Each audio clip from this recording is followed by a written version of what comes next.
Hello everybody! Faz muito tempo que eu não apareço aqui gravando vídeos de inglês. Não tem uma justificativa muito plausível pra isso, eu só não vim mesmo. Mas eu resolvi que agora eu quero pegar firme nisso, porque eu acho que quando a gente tem um conhecimento a gente tem que passar pra frente.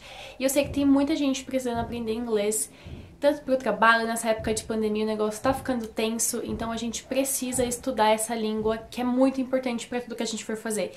Seja pra quem trabalha, seja pra quem estuda, seja pra quem quer arrumar um emprego diferente, ou quer um dia ser professor de inglês também, que é uma profissão muito divertida, muito bacana.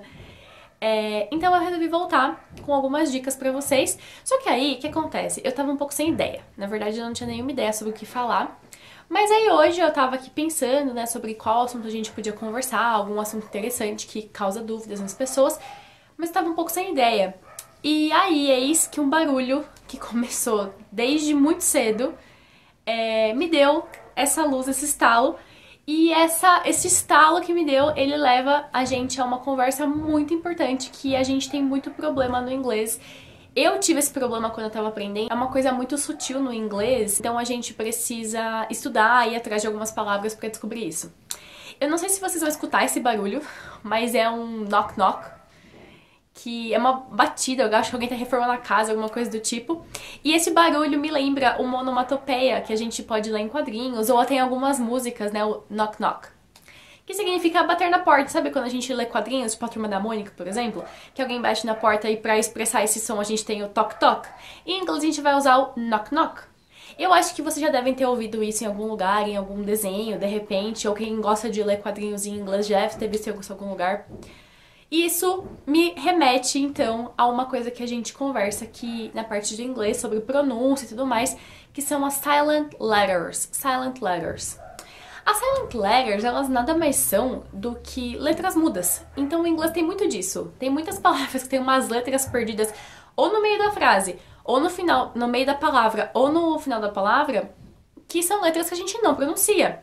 Só que às vezes essa letra tem até uma pronúncia que é ok, se você falar ela, você até consegue, sabe? Assim, ela não tem nenhum problema que vai te impedir de falar aquela palavra com aquela letra perdida no meio. Mas a pronúncia está errada, então às vezes pode causar um desentendimento entre você e a pessoa que está te ouvindo. Então é uma parte do inglês muito tensa, porque a gente tem que analisar palavra por palavra, ver se tem alguma regra. Algumas silent letters realmente tem regras, algumas a gente tem que decorar mesmo, não tem muito jeito. Mas no caso do knock knock, se vocês verem como escreve, por exemplo, a gente escreve K, knock. Só que esse K, a gente tem um problema muito sério com esse K, que quando a gente bate o olho, a gente quer falar knock, ou aquele verbo que a gente conhece bastante também, que é o know, mas na verdade escreve canoe. Então a gente olha isso e já quer falar, né? Canoe. Só que não tem como, porque a pronúncia é completamente diferente. Este K é mudo, a gente não fala esse K. Esse K é uma silent letter. E como eu sei, esse daí é uma boa porque ele tem uma regra, ele tem uma ideia que você pode usar pra saber se você pronuncia o K ou não em inglês.